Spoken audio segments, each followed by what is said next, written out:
एक बार फिर से सभी का स्वागत है we are e learning online offline coaching के अंदर। और आज हम जो है वो जो टॉपिक लेंगे वो टॉपिक है राष्ट्रीय स्वास्थ्य मिशन के अंतर्गत संचालित कार्यक्रम और योजनाओं के बारे में। मैं डॉक्टर विनोद आप सभी का बहुत बहुत स्वागत करता हूँ। आज का जो टॉपिक है इस टॉपिक के अनुरूप हम जो है पूरा जो है ये रहेगा। और आज टॉपिक के अंदर जो मुख्य रूप से अपन पढ़ेंगे वो पढ़ेंगे राष्ट्रीय स्वास्थ्य मिशन। ये इस वर्ड के बारे में आप आज जो है वो अध्ययन करेंगे। और अध्ययन के साथ साथ में इसके अंदर जो है हम लोग जो है आपके जो ये भी वैकेंसी आ रखी है उस वैकेंसी के अंदर इससे संबंधित जो है वो 15 जो प्रश्न है वो पूछे जाएंगे। और एक प्रश्न जो है वो 4 नंबर का जो है आपका जो है वो रहेगा। इस ढंग से जो है वो आपका मार्किंग। तो ये सबसे महत्वपूर्ण है। अगर नर्सिंग सिलेबस के अलावा अगर अपन बात करते हैं तो नर्सिंग सिलेबस के अलावा ये जो भाग है राष्ट्रीय स्वास्थ्य मिशन इसके अंदर जो संचालित कार्यक्रम वगैरह है उसका भी जो है इस चयन भर्ती जो संविधान नर्स जो भर्ती अभी निकली हुई है उसके अंदर जो है संविधान नर्स भर्ती जो है उसके अंदर जो है इसके अधिक से अधिक जो है प्रश्न आएंगे। सेकेंड जो राज्य जो पार्ट है इस भर्ती का वो ये रहेगा। हम बात करते हैं आज राष्ट्रीय स्वास्थ्य मिशन की। राष्ट्रीय स्वास्थ्य मिशन जो है राष्ट्रीय स्वास्थ्य मिशन के ऊपर अपन बात करते हैं। राष्ट्रीय स्वास्थ्य मिशन जो है इसके ऊपर बात करते हैं। राष्ट्रीय स्वास्थ्य मिशन जो है अगर इसको नेशनल हेल्थ मिशन के नाम से भी है इंग्लिश में इसको नेशनल हेल्थ मिशन के नाम से जो है इसकी शुरुआत हुई। भारत सरकार द्वारा जो है इसकी शुरुआत की गई। भारत सरकार द्वारा जो है इसकी शुरुआत की गई। भारत सरकार ने इसको शुरू किया और भारत सरकार ने शुरू करने के बाद में इसके अंदर इस राष्ट्रीय स्वास्थ्य मिशन के अंदर जो है दो जो है वो उप मिशन जो है वो बनाएंगे। 2 उप मिशन बनाएंगे इसके अंदर। और उप मिशन के अंदर जो पहला जो है राष्ट्रीय ग्रामीण स्वास्थ्य मिशन ग्रामीण क्षेत्रों के अंदर जो है स्वास्थ्य सेवाओं का जो है वो ग्रामीणों को जो भारत की अधिक से अधिक जनसंख्या जो है वो ग्रामीण परिवेश में रहती है वहां पर जो है स्वास्थ्य जो है वो बेहतर बनाने के लिए जो है भारत सरकार द्वारा जो है वो ये किया गया। तो इसका जो पहला पार्ट है वो है राष्ट्रीय ग्रामीण स्वास्थ्य मिशन यानी NRHM जिसके अंतर्गत ये वैकेंसी अभी जो है वो निकल रखी है। बात करते हैं उसका दूसरा मिशन के बारे में हम बात करते हैं। इसका दूसरा जो मिशन है वो मिशन है इसके अंदर राष्ट्रीय शहरी है ना। इसका दूसरा भाग है वो शहर गांवों के अंदर और शहरों के अंदर हेल्थ सुविधाओं को प्रोवाइड करना हेल्थ सुविधाएं अच्छी करना ये इसके मुख्य जो है वो आते हैं। तो इसका दूसरा जो आता है वो आता है NUHM।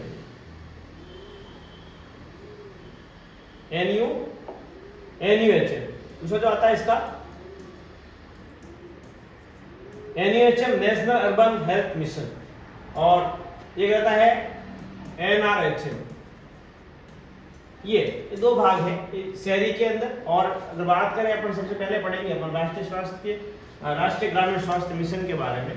और इसकी अगर शुरुआत की अगर बात करें तो ये जो है अप्रैल 2000 ये योजना जो है ये मिशन जो है इसकी शुरुआत जो है वो अप्रैल 2005 के अंदर हुई है। अप्रैल 2005 के अंदर इसकी शुरुआत हुई है। और ये जो है वो ग्रामीण स्वास्थ्य सुधार के लिए जो है इसका जो है वो मेन पार्ट रहेगा ग्रामीण स्वास्थ्य के अंदर।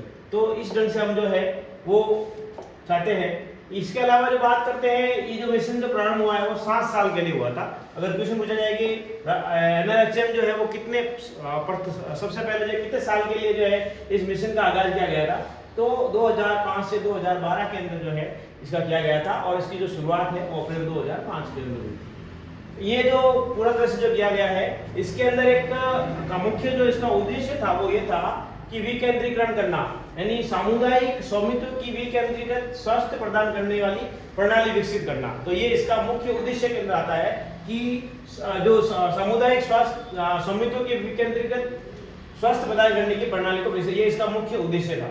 और इसी के तहत जो है गांवों के अंदर जो सबसे नीचे वाली कड़ी के अंदर जो ग्रामीणों को जो हेल्थ परामर्श प्रदान करती है हेल्थ के बारे में जो है जागरूकता पैदा करती है हेल्थ अवेयरनेस करती है। तो इस प्रकार की एक पोस्ट भी नियुक्त की गई थी एक पोस्ट बनाई गई। उस पोस्ट बनाने का श्रेय जो है वो भी राष्ट्रीय ग्रामीण स्वास्थ्य मिशन को जाता है।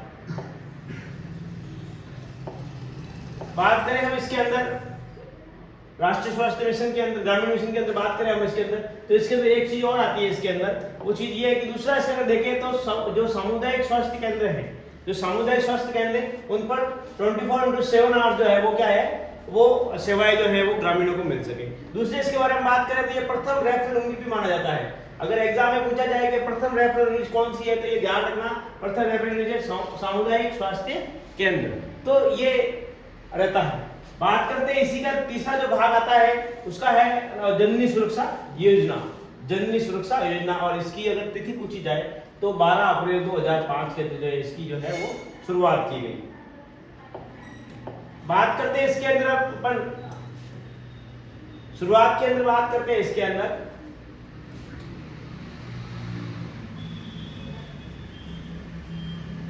1 मई 2013 को जो है 1 मई 2013 को जो है शहरी यानी एनयूएचएम की शुरुआत की गई। 1 मई 2013 को जो है वो एनयूएचएम की शुरुआत की गई और 12 अप्रैल 2005 को जो है वो एनआरएचएम की शुरुआत की गई। तो ये इसके अंदर भाग रहता है। और इस कार्यक्रम को जो है ये ध्यान रखना, इसके अंदर जो है वो शहरी क्षेत्र आएंगे, बड़े कस्बे आएंगे इसके अंदर जिला मुख्यालय आएगा इसके अंदर। तो जिला मुख्यालय या उस जगह की जनसंख्या 50,000 से अधिक हो, वहां पे जो है अधिक हो, वहां पे जो है वो एनयूएचएम जो है वो कार्य करेगा, स्वास्थ्य सेवा को देखेगा और अधिक जनसंख्या वाले कार्यक्रमों को इसमें शामिल किया गया है। बात करते हैं ये दो अलग अलग भागों के अंदर बात करते हैं इसके अंदर की पहला जो भाग रहा है वो रहा है आपके एनएचएम, दूसरा जो भाग रहा है वो है एनयूएचएम। और इन दोनों का जो राष्ट्रीय स्तर पर अगर देखें तो उनका जो नियंत्रण जो रहता है वो रहता है एनएचएम के अंदर, यानी नेशनल हेल्थ मिशन के अंदर।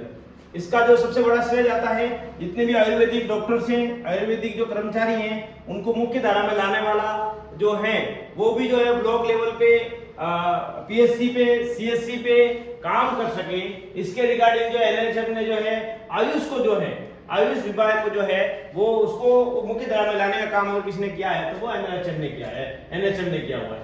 दूसरा इसके अंदर बात करते हैं अपन राष्ट्रीय एम्बुलेंस सेवा। पूरे भारतवर्ष के अंदर जो मरीज होते हैं उनको आवागमन के लिए और मरीजों को जो है वो जल्दी जल्दी हॉस्पिटल के अंदर ले जाने की जो सुविधाएं प्रदान करने के लिए जो किया गया है वो एनएचएम ने किया है, जिसको राष्ट्रीय एम्बुलेंस सेवा के रूप में जो है हम जानते हैं। बात करते हैं इसी के अंदर जो राज्य स्तर पे रहता है, राज्य स्तर पे के अंदर बात करें अपन इसके तो राज्य स्तर पे जो चीज रहती है राज्य और संघ राज्य स्तर में डायल 108, राजस्थान के अंदर भी 108 की जो एम्बुलेंस है वो आप लोगों को सीएससी पे पीएससी पे देखने को मिलती है ना। तो ये जो इसका जो श्रेय जो जा रहा है वो एनएचएम को जाता है। इसके द्वारा इन राज्यों के अंदर संघ राज्यों के अंदर जो है एक सेवा शुरू की गई 108, और एक इसके अंदर ये जननी सुरक्षा है, जननी शिशु योजना, जननी सुरक्षा योजना और 102, ये 3 प्रकार की हेल्पलाइन जो है डायल नंबर जो है वो किया गया है। बात करते हैं 108 की। 108 क्या है? तो 108 की अगर बात करते हैं अपन 108 की अगर बात करते हैं तो 108 जो है एक एम्बुलेंस सेवा है जो प्रमुख रूप से क्या किस में काम करती है, आपातकालीन दुर्घटना आपातकालीन जो है परिवहन सेवा है 108। और 108 जो है वो उसके अंदर जो है प्रशिक्षित जो ट्रेनिंग शुदा जो नर्सिंग कर्मी जो होते हैं वो इसके अंदर लगते हैं और एक प्रकार की जो है आपातकालीन स्थिति में ये जो एम्बुलेंस जो आती है इसके अंदर क्या होता है, कभी कोई मरीज जो है वो अगर ज्यादा बीमार है, ज्यादा इसके अंदर जो है क्रिटिकल स्थिति में है तो उसको एम्बुलेंस के अंदर जो है काफी हद तक सर्वाइव करने के लिए जो है उपकरण होते हैं, उसमें ऑक्सीजन सिलेंडर्स होते हैं जो इनको बचाकर अपने बचाकर जो है वो हॉस्पिटल तक पहुंचाने के लिए जो है वो मुख्य रूप से भूमिका निभाती है। यानी गंभीर और आपातकालीन स्थिति में ये चीज रहती है। इसके अलावा अगर अपन बात करते हैं डायल 104 और डायल 102, ध्यान रखना यहाँ पे डायल 102 और 104 जो है वो जननी सुरक्षा योजना कार्यक्रम के लिए काम करती है। इसके ऊपर जननी जो रहती है जननी जो सुरक्षा योजना जो शिशु योजना है उसके अंदर 104 और 102 का जो है वो उपयोग होता है। और ये जननी सुरक्षा योजना को अगर अपन शॉर्ट में अगर देखें कि क्या नाम है इनको तो JSSK इस नाम से जो है वो अपन पढ़ेंगे आगे वाले टाइम में 15-20 मिनट के बाद में इसके बारे में जो है वो विस्तृत से अपन पढ़ेंगे इसी टॉपिक के अंदर। तो ये चीज रहती है। और इसके बाद इसी एनएचएम के द्वारा जो है राष्ट्रीय मोबाइल चिकित्सा, आप लोगों ने बहुत जगह पे ऐसी वैन देखी होगी जो जिसको जो है राष्ट्रीय मोबाइल चिकित्सा इकाई के रूप में जो है वो आपने रोडों पे भागते हुए देखी हुई गाड़ियां, और तो इस इकाई का भी जो शुरुआत जो करने वाले हैं NMMUS है ना, इसकी जो शुरुआत है वो भी NHM ने की। इसकी जो शुरुआत है वो भी NHM ने की हुई है। बात करते हैं कायाकल्प पुरस्कार। ये 2 अक्टूबर 2014 को अंदर प्रधानमंत्री द्वारा जो है एक प्रकार का भारत के अंदर सबसे अभियान जो योगदान दिया हुआ है, स्वच्छ भारत बनाने में जो योगदान जिस व्यक्ति द्वारा दिया जाता है, जिस हॉस्पिटल द्वारा दिया जाता है, उस सार्वजनिक मंत्रालय द्वारा उन सार्वजनिक सुविधा केंद्रों को पुरुष देने के उनको जो है वो प्रोत्साहन देने के लिए जो है 15 मई 2015 को जो है एक राष्ट्रीय पहल शुरू की गई, जिसके रूप में कायाकल्प सार्वजनिक स्वास्थ्य सेवाओं के लिए पुरस्कार है। बेहतरीन जो स्वास्थ्य सेवा NHM के अंदर जिस किसी हॉस्पिटल द्वारा या जिस किसी हॉस्पिटल के द्वारा जो है वो बहुत ही बढ़िया तरीके से काम किया गया है, उन केंद्र को जो है वो कायाकल्प पुरस्कार जो है वो दिया जाता है। और ये पहला पुरस्कार जो है 2 अक्टूबर 2014 को इसकी जो है वो शुरुआत की गई। बात करते हैं अपन RKS की। इसी के अंदर एक और बात, रोगी कल्याण समिति RKS की अपन बात करते हैं। ये भी जो चलाने का श्रेय जो जाता है वो NHM को जाता है। जननी सुरक्षा योजना, ये जितनी भी योजनाएं आ रहे हैं इनको अपन आगे इसी टॉपिक के अंदर विस्तृत रूप से पढ़ेंगे कि ये जो योजनाएं अभी इनका ओनली नाम अपन देख रहे हैं कि कौन कौन सी योजनाएं क्या क्या, इनका अपन नाम अभी देख रहे हैं, लेकिन आगे चल के ये बड़े विस्तार रूप से भी इसको अपन पढ़ेंगे। जननी सुरक्षा ये JSY जो है, इससे अगर शुरुआत अपन बात करें जननी सुरक्षा योजना के अंदर तो ये 12 अप्रैल को बीच में भी आया था, है ना, तो ये 2005 के अंदर शुरुआत हुई है इसकी भी। और बात करें अपन इसके अंदर JSSK की, ये 1 जून 2011 को शुरुआत हुई थी। फिर इसी के अंदर अगर बात करते हैं अपन तो इसके अंदर जो रहता है वो रहता है VSSNC, village health sanitation nutrition committee. एक कमेटी जो है जो हेल्थ के लिए काम करती है, इस कमेटी जो है वो हेल्थ के लिए काम करती है। कमेटी बनाएगी formed at the village, take tentative collective action on issue related to health including malnutrition. एक संस्था बनाएगी, एक जो है वो कमेटी बनाएगी ग्रामीण क्षेत्र पे, गांव को अंदर, और गांव के अंदर जो कमेटी बनाएगी उनको निर्देशित किया गया कि उस गांव के अंदर जो है किस प्रकार से जो है वो हेल्थ सैनिटेशन और न्यूट्रिशन पे ध्यान रखा जाए। यानी एक प्रकार का एक डाटाबेस तैयार करने के लिए जो है इस प्रकार की कमेटी का जो है वो बनाएगी। इस कमेटी के अंदर क्या होगा, सबसे पहले तो न्यूट्रिशन पे ध्यान दिया जाएगा। ये ध्यान रखना, ये न्यूट्रिशन यानी ऐसे कौन कौन से बच्चे हैं या गर्भवती माता है वो मालनरिश्ड है यानी कुपोषित है।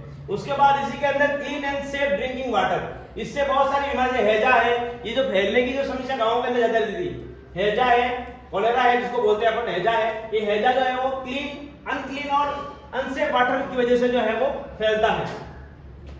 हेल्दी लिविंग कंडीशन, साफ सफाई के ऊपर ध्यान देना, जिसमें हेल्दी लिविंग कंडीशन घर के अंदर जो है अगर वो घर जो है अगर मिट्टी से बना हुआ है तो उसकी लिपाई पुताई की जाए अच्छे ढंग से, जिससे वहां पे जो है किसी प्रकार के जो है बैक्टीरिया है या किसी प्रकार की जो है वो गंदगी नहीं रहे। उसके अलावा हेल्थ के बारे में लोगों को जो है ग्रामीण क्षेत्र के अंदर उनको एजुकेशन प्रोवाइड करना, अवेयरनेस प्रोवाइड करना, तो ये सारे के सारे जो है ये कमेटी बनाई गई थी। ये कमेटी बनाई गई, इस कमेटी के अंदर ये सारे काम जो है वो निर्देशित किए गए। और इस कमेटी के अंदर अगर पूछा जाए आप लोगों को एग्जामिनेशन के अंदर कि village health and sanitation nutrition committee जो बनाई गई है उसमें मिनिमम कितने सदस्य अगर रहते हैं तो उसके अंदर मिनिमम जो है वो 15 सदस्य रहते हैं। मिनिमम 15 मेंबर जो है उससे ये जो है कमेटी जो है वो बनाई जाती है। अब इसके अंदर का हिंदी में देखिए कि बहुत सारे लड़के ऐसे भी हैं जो एएनएम की लड़कियां हैं वो भी इस टॉपिक को पढ़ेंगे देखेंगे, तो उसके लिए मैंने अलग से व्यवस्था कर रखी है। हिंदी के अंदर जो है मैंने इसको जो है वो इंग्लिश और हिंदी दोनों मिक्स पैटर्न मैंने नोट तैयार किए हैं, जिसमें हिंदी और इंग्लिश के अंदर जो मिक्स पैटर्न है वो मैंने किया है। तो इसके अंदर ध्यान रखना, ये देखो जो मान उन्हें दे रखा है उसका मतलब होता है कुपोषित, स्वस्थ सुरक्षित पेयजल स्वस्थ रहने की स्थिति, स्वास्थ्य एवं जागरूकता सहित संबंधित मुद्दों पर सामूहिक कार्रवाई के लिए ग्रामीण स्तर पर VSSNC का गठन किया गया और समिति में कम से कम जो है वो 15 सदस्य होने चाहिए। तो इसका हिंदी ट्रांसलेशन किया गया है, मिनिमम जो है वो 15 सदस्य होने चाहिए। तो इसके बाद की बात करते हैं अपन, इसके अंदर 15 सदस्य होने चाहिए। 15 सदस्य के अंदर क्या होता है, कौन कौन से मेंबर्स इसके अंदर रहेंगे, तो इसके अंदर जो मेंबर्स रहेंगे उसमें मुख्य रूप से आता है आशा। ग्रामीण क्षेत्र में जो है आशा जो है उसमें मुख्य रोल है क्योंकि आंगनबाड़ी है, और एक आशा फैसिलेटर, जिसको ब्लॉक मोबिलाइजर भी बोलते हैं, विल होल्ड मीटिंग। ये आशा और आशा फैसिलिटेटर जो है गांव के अंदर, मोहल्लों के अंदर जाके वहां पे क्या करेंगे, एक मीटिंग रखेंगे, ऑर्गेनाइज करेंगे, मीटिंग रखेंगे, और इस मीटिंग के अंदर जो है वो रोल के बारे में, उनके बारे में समझेंगे, कार्य कैसे करना है, किस प्रकार से करना है। तो ये जो चीजें देखेंगे, आशा एंड आशा फैसिलिटेटर या ब्लॉक मोबाइलाइजर VSSNC की संरचना और उनकी भूमिका की चर्चा करने के लिए गांवों में क्या करें, बैठकें की जाएगी। ये बैठकें जितनी भी होती हैं, ये बैठकें कौन करेगी, आशा करेगी और आशा फैसिलिटेटर इसके साथ में एक और बड़ा काम करता है, जिसको अपन आगे जाके पढ़ेंगे। तो ये जो है और इसके साथ में लेके ये काम करती हैं। तो इस प्रकार से जो है रहती है। बाद में बात करते हैं, अभी ये जो टॉपिक चल रहा है अभी ये कंप्लीट नहीं हुआ है। इसके अंदर आशा के बाद में क्या होता है, इसमें और कौन कौन से मेंबर्स रहते हैं, तो उसके अंदर अगर हम बात करें तो ग्राम पंचायत मेंबर्स, जो वार्ड पार्षद होते हैं, जो वार्ड पंच होते हैं, वो इसके अंदर रहता है। आशा एंड आशा फैसिलिटेटर इसके अंदर रहता है, आशा आशा फैसिलिटेटर इसके रहता है, और इसके अलावा ब्लॉक मोबिलाइज रहता है, ANMs रहती है इसके अंदर, will then select the member through a consultative process within the community at the village level। तो इसके अंदर ये सदस्य रहेंगे, पंचायत, ग्राम पंचायत सदस्य, आशा फैसिलिटेटर या ब्लॉक मोबिलाइजर, और ANM ग्राम स्तर समुदाय परामर्श प्रक्रिया के सदस्यों को इसमें जो है वो चयन किया जाता है। और इसी के अंदर बात करते हैं अपन, और ये ग्राम सभा जो है, इस प्रकार की मीटिंगों का जो है वो ग्राम सभा के अंदर बुलाया था। तो this list will be refitted with the inclusion further suggestion at next gram sabha. और मीटिंग होने के बाद में आगे जो बैठक होती है उसके ऊपर निर्णय लिया जाता है कि इसके ऊपर कैसे कार्य करना है। इसके अंदर ANM AWW, ये जो एक और नया वर्ड आया है यहाँ पे, AWW, ये होता है आंगनवाड़ी वर्कर। आंगनवाड़ी वर्कर जो है वो भी इसके अंदर ANM आंगनवाड़ी वर्कर जो इसके अंदर, और ये जो along with panchayat member expected ensure that every section is represented 50% of total member of VNC women SC। इसके अंदर जो है अलग अलग प्रकार के कास्ट सिस्टम से भी होता है। इसके अंदर 50% जो रहेंगे वो SC के रहेंगे, ST के रहेंगे, और अदर प्रेजेंटेड पर their population in the village. इस प्रकार से ये सुनिश्चित किया जाता है कि इसमें सबके सब लोग जो है इसके अंदर जुड़े। और इसमें एक और बात होती है कि इसमें जो है वुमन जो है, महिलाएं जो हैं, वो अधिक से अधिक इसके अंदर जो है वो रहनी चाहिए। बात करते हैं इसी के आगे की, आगे जो पार्ट रहता है उसके अंदर जो है अदर मॉनिटर बाय VNC, जो कौन कौन से कार्यक्रम जो हैं जिनको मॉनिटर करेंगी VNC। ये इंपॉर्टेंट पार्ट यहाँ से बनता है कि ये जो टॉपिक है, उस टॉपिक के अंदर जो मैंने आप लोगों को VH ये वाला भाग जो पढ़ाया है, इस वाला भाग में ये क्या क्या सर्विसेज को मॉनिटर, अदर पब्लिक सर्विसेज कौन कौन सी ये मॉनिटर करते हैं। तो एक तो मानरेगा कार्यक्रम जो चल रहा है उसको मॉनिटर करने का काम है VSNC का होता है। PDS mid day meal, school meals के बारे में भी इसके अंदर, मिड डे मील्स स्कूल मिल के स्कूल के अंदर, आंगनवाड़ी AWC, इसके अलावा supervise function, anganwadi work centre पर ये फंक्शन जो है वो होते हैं, उनको देखना, आंगनवाड़ी में कौन कौन से टीकाकरण व्यवस्था को इंप्रूव करना, इंडस्ट्रियल को वुमेन और चिल्ड्रन के अंदर देखना, और क्लीन टॉयलेट जो है वो भी इसका जो है मेन पार्ट रहता है चेक करने का, ऐसे सेफ ड्रिंकिंग वाटर। तो अगर मुख्य तौर पे मोटे तौर पे अगर अपन देखें तो इसके अंदर जो अभी तक अपन ने पढ़ा है उसके अंदर जिस प्रकार से बताया गया है कि ये जो भाग है यहाँ से, ये जो NSM अपन ने जो पढ़ा है, ये NSM के अंदर जो जिस प्रकार से आपने, वापस से मैं रिपीट कर रहा हूँ आप लोगों को, ये जो भाग है इसके अंदर जो है आयुष मुख्य धारा में लाना, राष्ट्रीय एम्बुलेंस सेवा, ये वाला भाग रहेगा। इसके अंदर 108, 104, 102 जो है, 108 जो है आपातकालीन और दुर्घटना स्थिति में काम में आएगी। डायल 104, डायल 102 जो होती है वो जननी सुरक्षा योजना के लिए काम आएगी। राष्ट्रीय मोबाइल जो वैन का जो हुआ इकाई जो यूनिट हुई है, वो यूनिट भी जो है वो NSM के द्वारा कायाकल्प पुरस्कार देने का जो भी रहता है वो भी NSM रहेगा। रोगी कल्याण समिति जो है RKS, ये भी जो है वो NSM की एक योजना है। इसके अलावा जननी सुरक्षा योजना 12 अप्रैल 2005 को शुरू हुई। जननी शिशु सुरक्षा योजना JSS के 1 जून 2011 के अंदर इसकी शुरुआत हुई, और उसके बाद में जो है वो village health sanitation nutrition committee बनी। तो ये भी इसका भाग है जिसमें कुपोषित, सेफ ड्रिंकिंग वाटर, आशा फैसिलिटेटर, ग्राम पंचायत में जितने भी ग्रामीण लेवल, ग्राम स्तर पर जो है वो मीटिंग का आयोजन करना, लोगों को हेल्थ के बारे में जो है वो बताना, और मनरेगा में भी जो है जो काम करने लोग जाते हैं उनके अंदर ये मिड डे मील इस प्रकार के सारे जो काम होते हैं वो एनएचएम द्वारा जो है वो किए जा रहे हैं। तो ये अभी तक जो पार्ट पूरा हुआ है वो पार्ट पूरा हुआ है एनएचएम के दो भाग इसके अंदर रहते हैं, एक तो भाग रहता है एनएचएम और एक होता है एनयूएचएम।